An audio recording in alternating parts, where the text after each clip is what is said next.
이 시간 함께 보실 말씀은 사도행전 2장 1절에서 47절 말씀입니다. 사도행전 2장 1절에서 47절까지의 말씀입니다.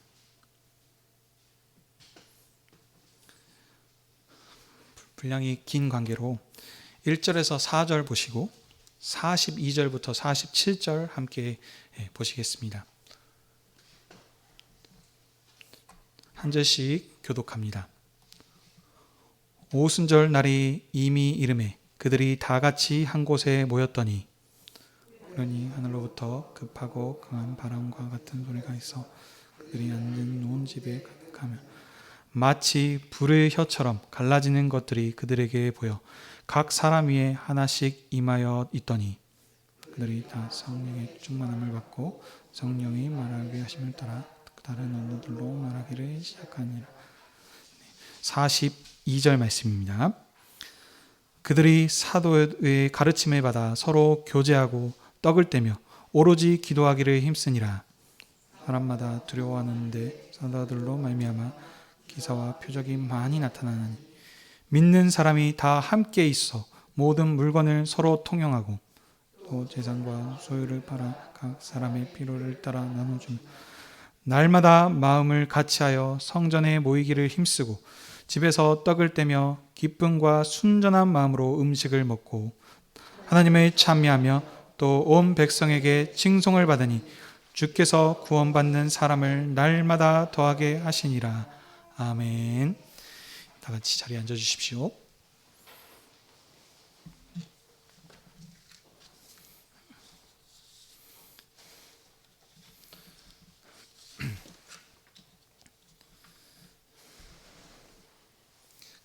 기도하겠습니다. 하나님 아버지, 오늘도 주님께서 부활하신 권능의 날에 주의 백성들을 주의 상으로 부르셔서 생명으로 교제케 하시고 진리의 말씀을 듣게 하시니 감사드립니다. 선포되는 말씀을 통하여 주의 교회를 새롭게 하셔서 하나님을 향한 사랑과 우리의 믿음을 더욱 온전케 하여 주시옵소서. 우리가 교회의 소명과 정체성을 확실하게 알아 주님의 영으로 주님의 이름을 증거하는 신실한 증인들이 다 되게 해 주시옵소서. 예수님의 이름으로 기도하옵나이다.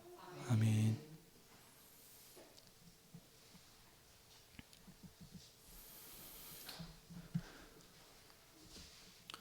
오늘은 사도행전 2장 1절에서 47절의 말씀을 가지고 오순절에 성령님께서 강림하심이라는 제목으로 함께 은혜를 나누길 원합니다. 사도행전은 사도 누가가 로마의 고위 관료인 데오빌로 각하에게 쓴 편지로서 데오빌로 각하가 믿는 바를 확실하게 알게 해서 그 믿음을 경고하게 하기 위해 기록했습니다. 사도행전은 이름과 같이 사도들이 하나님 나라의 일을 증언함을 통해서 예루살렘으로부터 로마 제국의 심장인 로마까지 복음이 확장되어 가는 내용입니다. 사도들을 증언한 하나님 나라의 일은 세상은 하나님께서 보내신 아들 예수님을 부인하고 죽였지만 하나님께서는 예수님을 죽은 자 가운데서 살리셔서 하늘 보좌의 영광을 주셨고 끝날에 만민을 심판하게 하실 것임을 말씀합니다.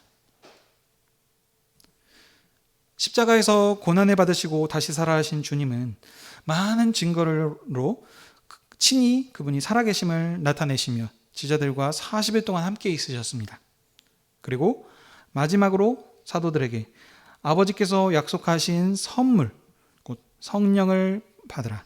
그러면 너희가 땅끝까지 내 증인이 되리라 말씀하시고 하늘로 승천하셨습니다. 제자들은 예수님이 말씀하신 대로 약속하신 성령을 받기 위해 예루살렘으로 돌아와서 한 곳에 모여 있었습니다.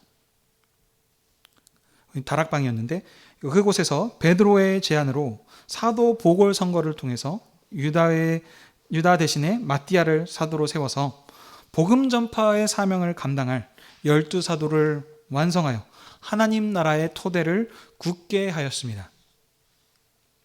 이것이 1장까지의 내용이고, 그리고 이제 이어서 오늘 본문 2장인 약속하신 대로 오순절에 성령님께서 제자들에게 강림하십니다.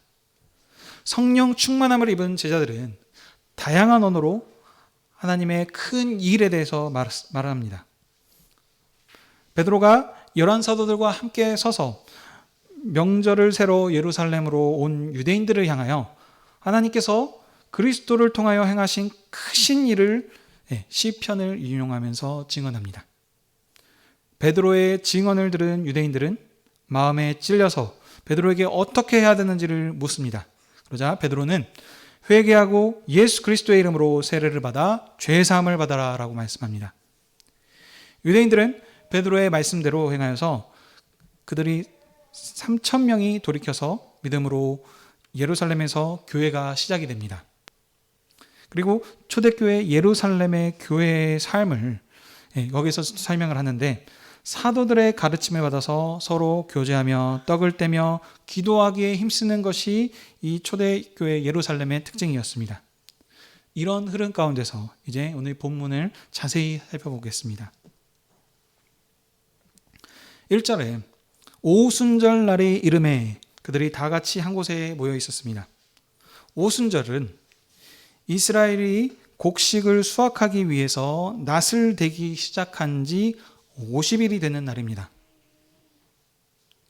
거기 이제 낫을 대는 날을 이제 초실절이라고 하는데, 그것은 이제 6월절과 같은 그건데요. 이 6월절, 이때 예수님께서 부활을 하십니다. 그래서 40일 동안 제자들과 함께 하셨습니다. 그리고 하늘로 승천하시죠. 그러고 난 뒤에 이제 10일이 지나서 오순절이 되었습니다. 본문은 지금 이 오순절을 강조하고 있는데, 오순절은 그러니까 신약 시대 들어서 부르는 거고, 구약 시대에서는 7일이 7번 반복된 날이라고 해서 77절이라고도 불렸습니다. 이 날은 모세가 하나님께 십계명과 율법을 받아서 이스라엘의 언약 백성이 된 때입니다. 이 6월절에 초실절이라고 했었는데, 부활하셔서 첫 열매로 하나님께 드려진 예수님께서는 이제 이 77절인 오순절에 약속하신 성령님을 보내주심으로 구약의 하나님 나라를 완성하시는 새로운 하나님 나라를 시작하셨음을 강조하고 있습니다. 성령님께서 강림하셔서 죽음을 이긴 아들의 나라가 시작되었고, 이제는 유대인뿐만이 아닌 천하 만민이 부르시는 날을 시작하셨다라는 것이 오순절입니다. 바로 이 오순절에 호련히 하늘에서부터 급하고 강한 바람과 같은 소리가 있어 온 집에 가득합니다. 바로 이 성령님이 강림하시는 장면을 표현하는데, 강하고 급한 바람으로 불의 혀처럼 각 사람 위에 임하셨다라고 합니다. 급하고 강한 바람은 폭풍이나 회오리바람 정도로 생각할 수 있겠죠. 근데 이것은 구약 시대에 하나님께서 나타나실 때 나타냈던 현상과 같습니다. 하나님께서 이스라엘과 언약을 맺으셨죠. 그들을 출애굽시키시고 시내산으로 인도하셔서 그들과 언약을 맺으실 때 천둥과 뇌성과 번개 가운데서 시내산에 하나님이 임하십니다. 그리고 하나님께서 그들에게 성막을 지으라고 하시죠. 그래서 그 성막 가운데서 하나님께서 함께 하시는데, 구름 기둥과 불 기둥으로서 이스라엘 가운데에 친히 임하셔서 그들과 함께 하심을 나타내십니다. 또한 욥기에서도 나타나는데, 욥기에서도 하나님께서 욥에게 나타나실 때 폭풍 가운데서 나타나셨습니다. 그러므로 여기서 강한 바람과 빽빽한 구름 또는 불, 뇌성, 번개라고 하는 이런 이 표현들은 하나님께서 자신의 영광을 보여주신 것이며 하나님의 임재를 뜻하는 말입니다.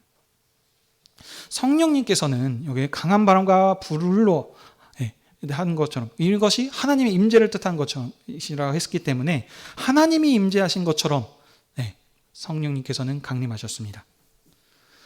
성령님께서 임하시자 제자들이 다 성령으로 충만함을 받고 성령님이 말하게 하심을 따라 여러 언어들로 말하기 시작합니다. 여기서 강조점은 성령을 충만하게 되니까 그들이 막 여러 가지 방언들을 말하더라 라는 것이 강조점이 아니고, 강조점은 11절과 연결이 되는데요. 각 언어로 하나님의 큰 일을 말하는 것, 이것이 강조점입니다. 뒤에서 더 설명하겠습니다. 성령님께서 강림하신 날은 오순절인데요. 이 오순절은 유대인들의 3대 명절 중에 하나입니다. 유월절, 아까 제가 초실절이라고도 했었죠. 그 다음에 이 수장절이라고 하는데 초막절이라고도 합니다. 이 두 번째이고, 그 다음에 오순절, 칠칠절이라고도 하는 이 총 크게 3개의 명절이 있는데 그 중에 하나입니다. 이 명절들은 유대인들은 이 명절을 세기 위해 예루살렘에 모여 하나님께 제사를 드리기 위해 모이는 날입니다. 그래서 타국에서 살고 있는 그 사람들도, 신앙을 지키고 있는 그 하나님을 믿는 그 신실한 사람들인 유대인들도 전부 다 예루살렘으로 모입니다. 다양한 곳에서 살고 있었기 때문에 사는 지역이 다양했고 또 사용하는 언어들도 당연히 다양했습니다. 그런데 제자들이, 성령을 충만함을 받은 제자들이 갑자기 그 자기 나라들이 사용하는 언어들로 말하는 것을 듣자 당연히 그들은 놀라면서 소동하기 시작합니다. 그러면서 그들이 말하는 표현들을 보는데 갈릴리 사람이들이라 라고 얘기를 하는데요. 맞죠. 제자들은 갈릴리 사람입니다. 근데 여기서 갈릴리 사람이라 라고 얘기하는 표현에는 한마디로 촌 사람이다 라는 뜻입니다. 아니, 촌 사람인 저 갈릴리 사람들이 어떻게 한 번도 외국에 가보지도 않았을 텐데 외국어를 말하는 것을 보니까 당연히 신기하고 놀라운 일이겠죠.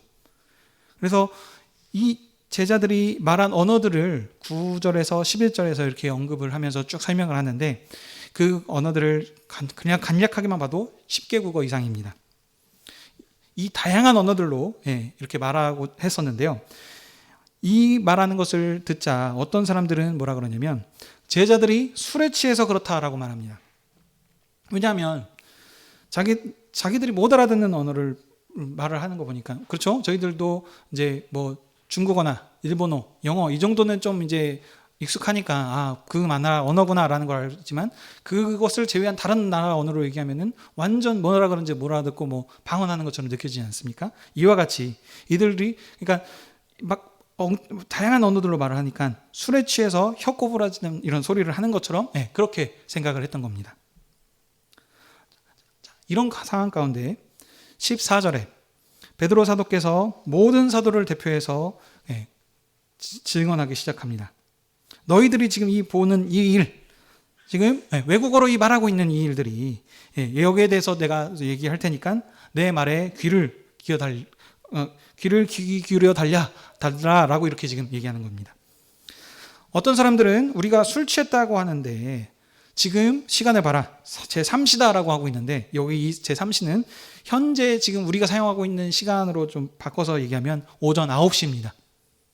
어떤 사람이 아침부터 술 취해 있겠느냐? 우리가 술에 취한 것이 아니고 하나님께서 약속하신 성령을 힘입어서 하나님의 일에 대해서 말한다라는 지금 그 내용입니다. 그러면서 이 요엘서 2장 28절을 인용합니다. 요엘서의 배경을 또 살펴봐야 되겠는데요. 요엘서의 배경은 하나님께서 범죄한 이스라엘을 바벨론 군대를 부르셔서 이스라엘을 심판하시겠다라고 하는 예언입니다. 이스라엘의 그 죄 때문에 하나님께서 이스라엘을 심판하시고 그리고 그들을 또 구원하시고 회복하실 것이다 라는 그 약속의 말씀드립니다. 하나님께서 바벨론을 실제로 통해서 이스라엘을 심판하시죠. 그리고 가나안 땅을 황폐하게 하셨습니다. 약속의 땅인 젖과 꿀이 흐르는 그 땅이 다 황폐하게 되었습니다. 근데 훗날에 이 이스라엘을 다시 부르시고 그리고 그들을 구원하셔서 그 황폐하게 됐던 그 땅을 다시 기름진 땅으로 복 주실 것이다 라고 말씀하는 내용이 요엘서의 내용입니다. 근데 이 말씀을 인용하면서 하나님께서 마지막 때에 자기의 영, 성령을 모든 육체에게 부어주실 것이다 라고 이렇게 얘기합니다.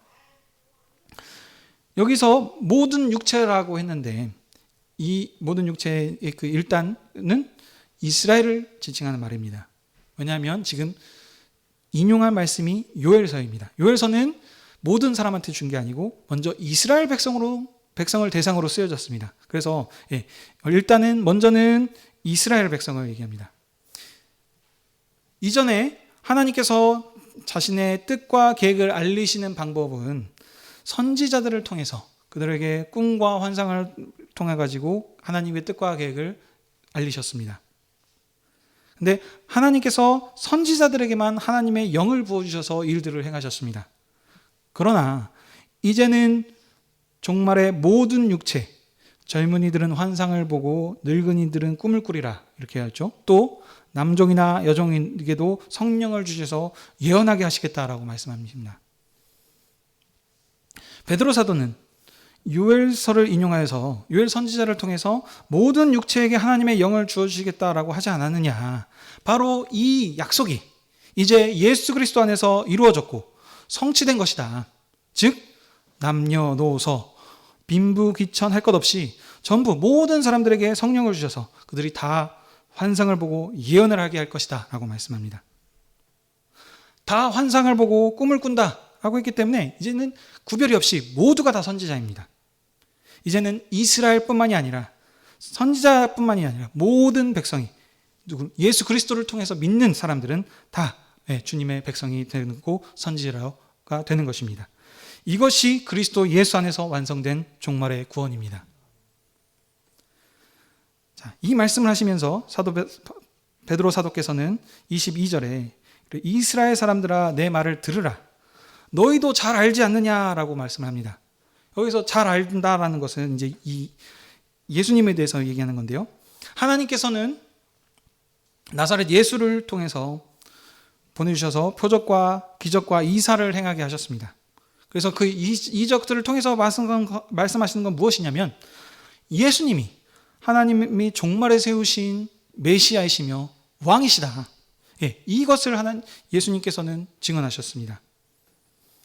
예수님께서 그래서 십자가에서 죽으시고 부활하시고 제자들과 40일 동안 함께 하셨었고 또 승천하시고 10일 뒤에 딱 50일이 안 되는 오순절에 성령님께서 오셨습니다. 그러니까 이 이스라엘 백성들은 언약의 말씀을 잘 알고 있었기 때문에 메시아를 기다리고 있었고 그래서 이 예수님이 혹시 그 메시아이신가 라고 영접하고 했었지만 결국엔 나중에 이들이 다 예수님을 죽이는데 내어주죠. 그러고 난 뒤에 지금 50일 정도밖에 지나지 않았기 때문에 아주 가까운 시일에 이 일들이 일어났다는 겁니다. 그렇기 때문에 이스라엘 사람들아 너희들 지금 이 일들을 다 알지 않느냐, 잘 알고 있지 않느냐, 지금 그렇게 얘기한 것입니다. 그래서 그들을 그리고 매기하시기를 이것과 같이 이 예수님께서 오심을 성령님을 힘입어서 우리가 하나님의 영으로 모두 선지자가 되어서 충만해서 하나님의 행하신 일들을 찬양하고 지금 증언하고 있다. 우리가 술 취한 것이 아니고 성령을 통해서 이 일들이 이 요엘 선지자를 통해서 하셨던 이 언약의 말씀이 성취된 것이다 라고 지금 증언하고 계신 것입니다. 그러나 여기서 말하는 이 예언과 환상은 예언은 환상과 꿈을 말하는 것이 아닙니다. 그렇죠? 지금 환상을 꾼 것이 아닙니다. 계속 문맥을 지금 잘 보셔야 되는데 이 예언을 한다는 것은 하나님의 뜻을 계시하는 하나님의 음성을 확실하게 알게 하는 것, 하나님의 하신 큰 일을 증언하는 이것이 지금 예언인 것입니다. 베드로 사도는 요엘서의 인용으로 예수님께서 부활하시고 첫 열매로 드려지셨고 그래서 구약에 약속하셨던 그 모든 것들을 완성하셨다라고 말씀하십니다. 하나님께서 망한 다윗 왕족, 황폐하게 된 그 땅을 회복하시겠다. 그래서 이 회복하신 이 열국이 새로운 나라로 다시 들어오게 되실 것이다 라고 증언하고 있는 것입니다.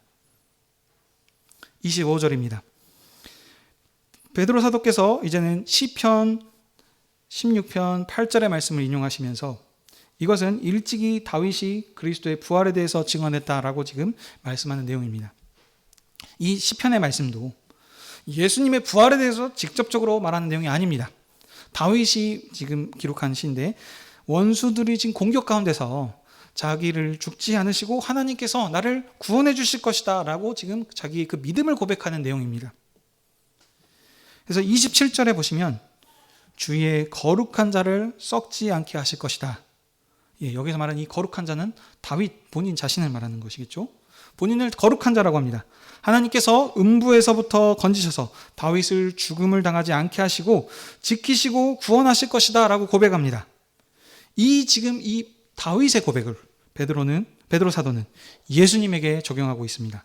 왜냐하면 다윗 왕조, 하나님께서 다윗을 통해서 이스라엘을 왕으로 세우시고 이스라엘을 통치하셨던데 이 다윗 왕조가 영원할 것이다 그랬는데 멸망당해서 없어졌었습니다.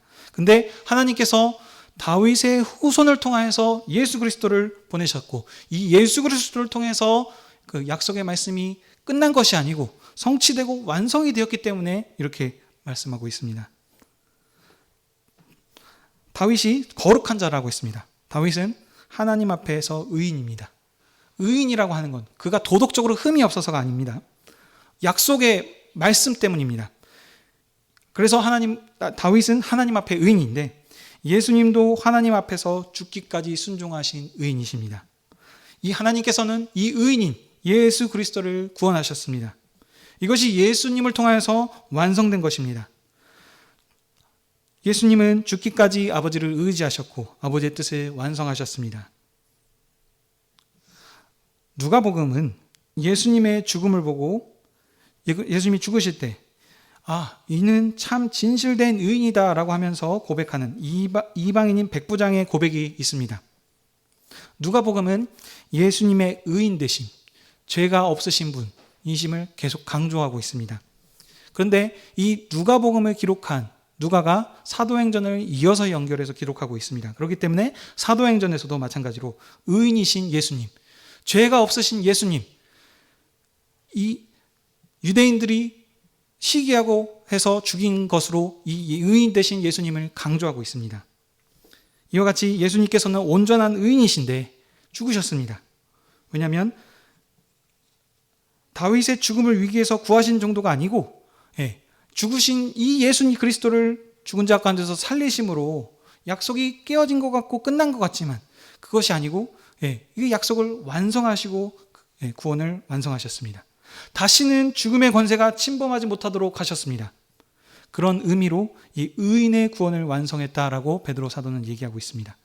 완성된 빛 가운데서 다시 그 다윗이 인용했던 말을 인용해서 적용하고 있습니다.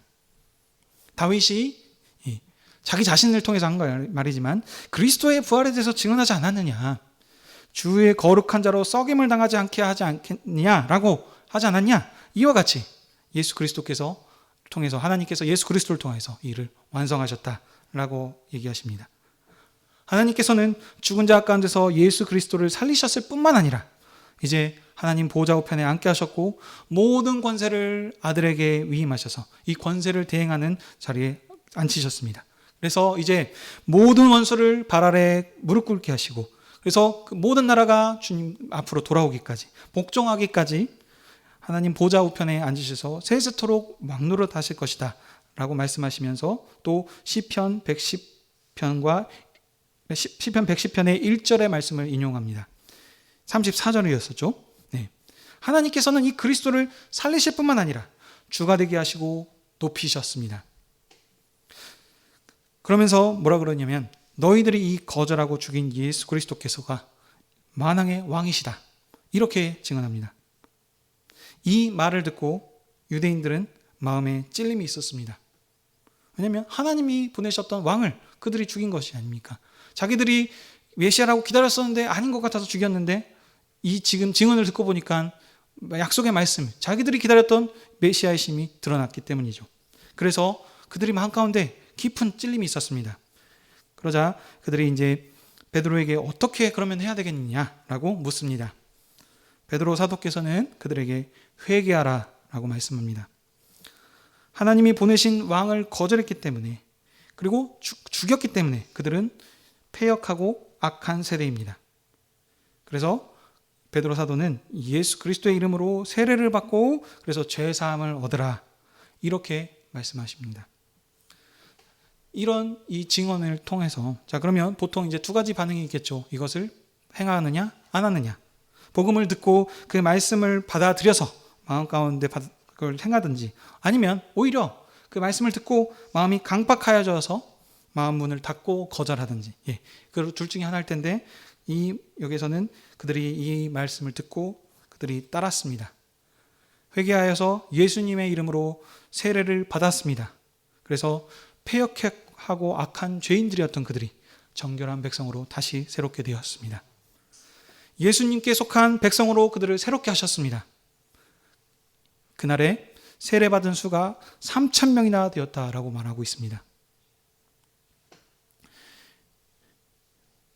유대인들은 베드로 사도께서 증언한 모든 성경 말씀을 잘 알고 있었기 때문에 예수님이 죽으신 사건들을 대해서 좀 잘 알고 있었습니다. 그러나 거절했었지만 그 복음의 말씀을 듣고 행한 자들이 3,000명이나 되면서 이 사도행전에서는 복음의 확장성을 계속 강조하고 있습니다. 그래서 그들은 어떻게 했니? 사도들이 세례를 받은 것과 같이 성령을 선물로 받았습니다. 그래서 그들은 예수님이 누구신지 확실히 알았고 하나님이 하셨던 일을 확실하게 알아서 그 일을 증언하게 되었습니다. 이것이 성령의 충만함의 역사인 거고 성령이 임재하신 강림하신 것으로 이 일들이 가능한 것입니다. 그래서 예루살렘에 초대교회가 세워졌습니다. 그 예루살렘에 그 3,000명이나 모였던 사람들이 있었기 때문에 이 교회가 세워졌는데 그 교회의 삶에 대해서 이제 41절 이하, 42절 이하에서 설명을 하고 있습니다. 42절 보시면 그들이 사도의 가르침을 받아 서로 교제하고 떡을 떼며 오로지 기도하기를 힘쓰니라. 이렇게 얘기합니다. 이것이 46절에 한 번 더 반복이 되는데요. 날마다 마음을 같이하여 성전에 모이기를 힘쓰고 집에서 떡을 떼며 하면서 이 떡을 뗀다라고 하는 것이 2번 반복이 됩니다. 2번 반복됐다라는 것은 증인의 수이죠. 그래서 확실한 것이며 이것은 강조법입니다. 그들이 또 보시면 그냥 또 떡을 뗀 것이 아니죠. 소위 말하는 유무상통이라고 해가지고 본인들이 가지고 있는 것을 다 나눠서 함께 그 사람들의 필요를 채우고 나누는 그 공동체를 이루었습니다.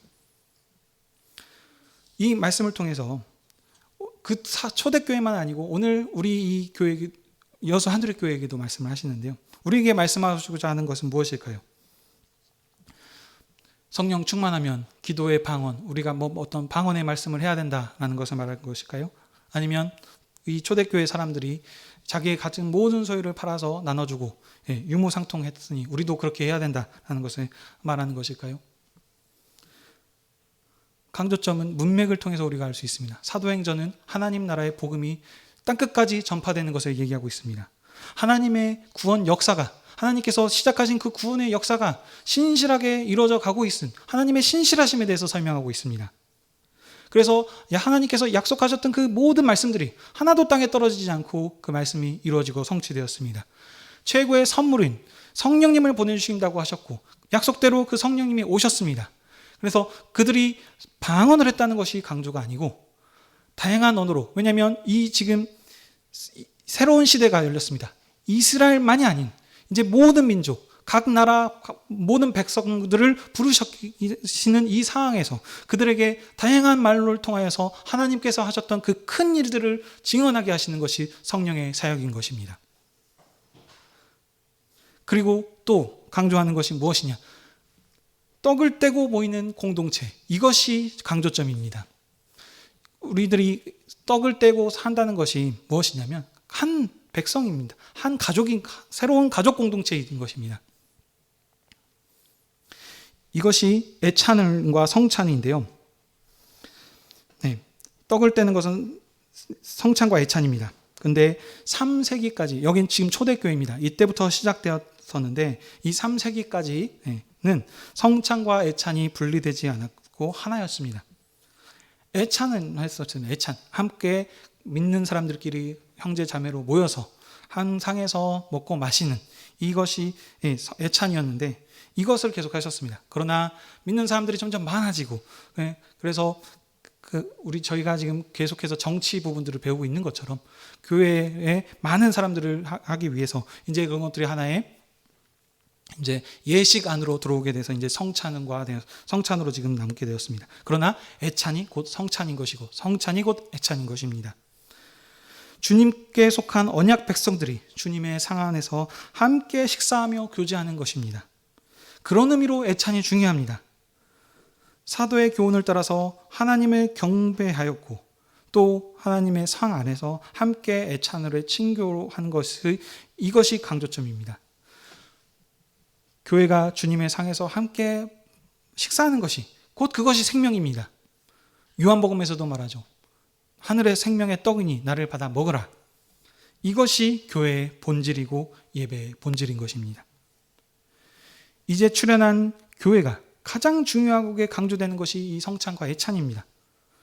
서로의 물건을 내어놓고 함께 나누는 것은 우리가 한 가족이기 때문에 그것은 가능한 것입니다.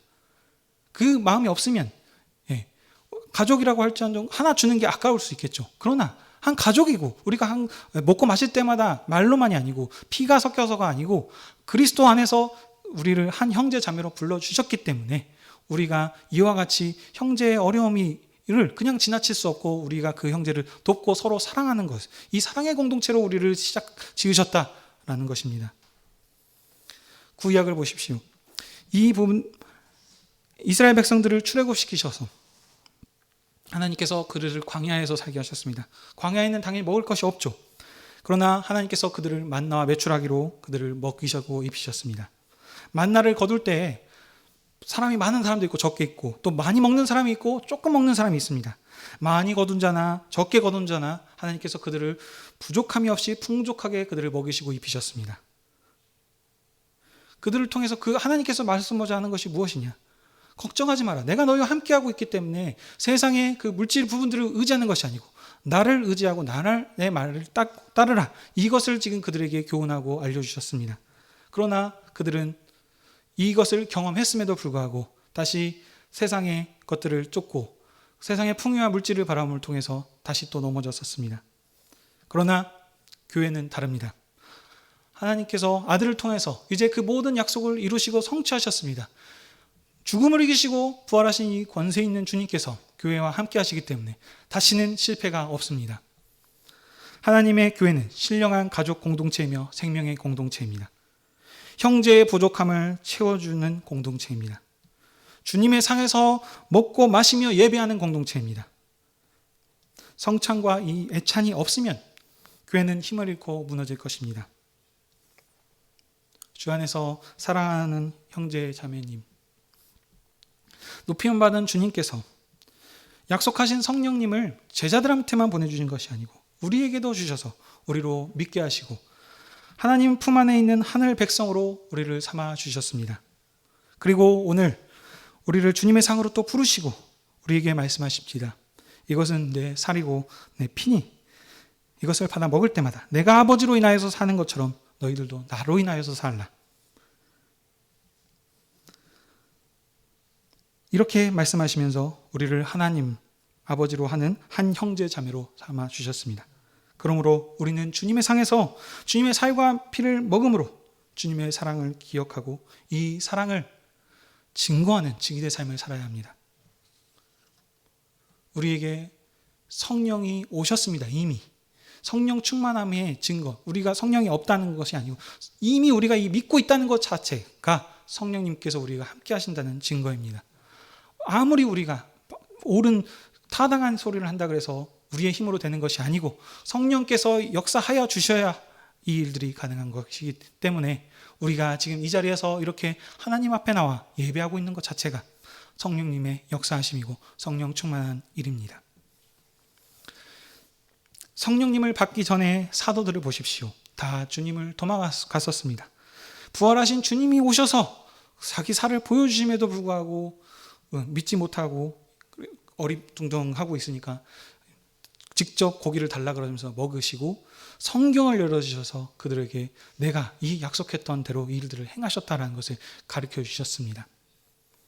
이와 같이 이 연약했던 이 사도들이 성령 충만한 뒤에서는 죽음을 불사하고 세계 방방곳곳에 나아가 복음을 전했습니다. 그 복음 가운데 우리 이방인인 우리가 불러져서 이렇게 교회를 이루고 있습니다. 모든 민족을 회개하고 주님께로 돌이키신 이 역사의 은혜의 시대를 여셨기 때문에 우리가 이 가운데로 들어왔습니다. 그래서 우리가 살고 있는 이 세대가 더 큰 은혜의 시대이고 자비의 시대인 것입니다. 이와 같이 큰 은혜를 받은 일이 역사에 없었습니다. 사도들의 증언과 선교사님들의 증언과 또 그 피 흘림을 통해서 우리나라에 복음이 전해졌고 교회가 세워져 우리가 지금 이렇게 하나님 앞에 예배하고 있습니다. 우리에게도 성령을 주셔서 하나님을 알게 하셨습니다. 그리고 주님의 상에서 영광스러운 위치로 불러주셔서 함께 교제하게 하셨습니다. 그러므로 우리는 주님 오실 때까지 주님의 증언으로 하나님이 하신 이 일을 증언해야 합니다. 주님이 아버지 일을 증언하신 것과 같이, 사도들이 성령 충만함을 받아 하나님의 큰 일을 증언했던 것과 같이, 저희들도 천하 만민이 주님을 경배하도록 이 언약의 자리에서 봉사하시는 저와 여러분이 되십시다. 기도하겠습니다. 거룩하신 아버지 하나님, 우리가 무엇이길래 어둠의 종으로 매여 있었던 우리를 구원하시고 오늘도 주님 앞으로 부르셔서 하나님의 도를 밝게 알게 하시니 감사드립니다. 주님께서 보내신 성령께서 우리와 함께 하셔서 예수를 주로 고백하시게 하시고 주의 이름을 증언하게 하셨으니 감사드립니다. 사도들의 증언으로 인하여 우리가 받은 이 증거를 이제 천하 만민이 주님께 복종하기까지 신실한 증인의 삶을 감당할 수 있게 하여 주시옵소서. 지금도 세상은 주님을 거절하고 핍박하지만 우리가 모일 때마다 주님께서 몸을 주신 사랑을 기억하게 하시고 서로 사랑으로 교제하게 하셔서 세상을 넉넉하게 이기며 살게 하여 주시옵소서. 감사하며 예수님의 이름으로 기도하옵나이다. 아멘.